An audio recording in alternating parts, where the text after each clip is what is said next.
Sometimes discipline enters our lives quietly, not as a strict teacher, but as someone who appears at the exact moment you need yourself the most.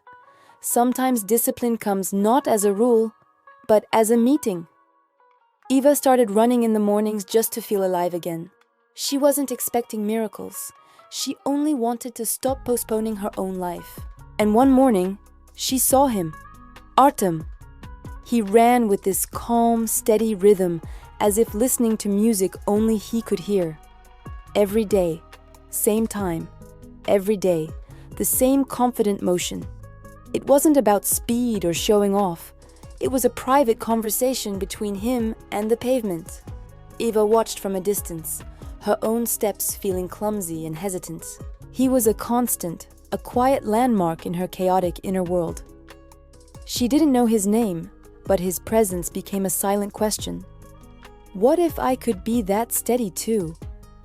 One morning, when the sheets felt heavier and the thought of giving up was loudest, Eva almost skipped a run, but something pulled her out, some faint echo of that steady rhythm. As she struggled through her first kilometer, he slowed his pace to match hers. He approached her first. "You won today," he said, his voice even and calm. "Won against who?" she asked shyly, catching her breath. "Against yourself." He smiled gently, then added Plato's words.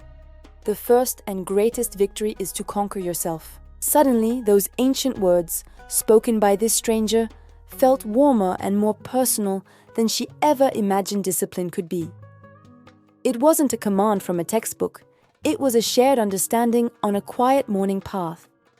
With every morning run, Eva noticed how her breath became steadier next to Artem. Her mind grew calmer. Her fears became quieter. He didn't lecture or preach. He spoke plainly, often using the wisdom of others to light the way. "We are what we repeatedly do," he'd remind her, quoting Aristotle with the same ease as someone commenting on the weather. Excellence, then, is not an act, but a habit. For the first time, Eva started to see discipline not as a cage she was forcing herself into, but as the very architecture of freedom. It wasn't punishment for who she was. It was the support she needed to become who she wanted to be. Each run was one more brick laid in a foundation she was building for herself, with his quiet presence as the mortar. One day, over a post-run coffee that had become their ritual, the conversation turned inward. He told her that self-control, that thing she felt she lacked, has a home inside her brain. It lives in the prefrontal cortex. "It's our inner director," Artem said, his eyes thoughtful. "It's the part of us that helps us choose not what we want right now, but what we truly want the most in the long run." He explained that you could train it, like a muscle. That quiet meditation strengthens its focus, that physical exercise develops its resilience, that a full night's sleep restores its power. Eva listened, completely captivated. It felt as if he wasn't describing the neurobiology of the brain, but the secret mechanics of the heart. Their runs were no longer just exercise. They became a ritual, a warm, intimate, quiet space carved out of the early morning. Sometimes they ran in complete silence, their synchronized footsteps a conversation in themselves. Sometimes he quoted the Stoics, sharing lines from Seneca or Marcus Aurelius about overcoming obstacles with a steady mind. And sometimes, in the safety of that shared rhythm, she confessed things she had never dared to admit even to herself. "One fragile morning," she whispered, her voice barely audible, "I often feel like I'm not strong enough, like I'll always give up." Artem didn't offer empty reassurances. He simply said, his voice gentle but firm, "Strength isn't about always winning. It's about returning. It's the courage to show up again tomorrow, especially after you fall." Spring arrived softly, painting the riverside with new colors. And suddenly, Eva saw a new version of herself in the mirror. It wasn't a dramatic, overnight transformation. It was a quiet shift in her gaze. She saw a woman who was more centered, more focused. A woman who didn't wait for motivation to strike like lightning, but created it with every deliberate step she took.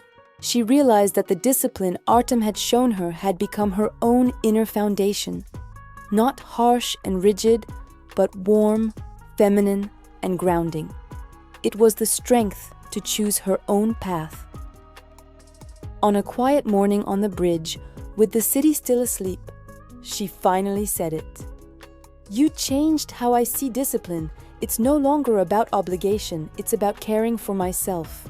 Artem stepped closer, the space between them shrinking. "And you," he replied, his voice low.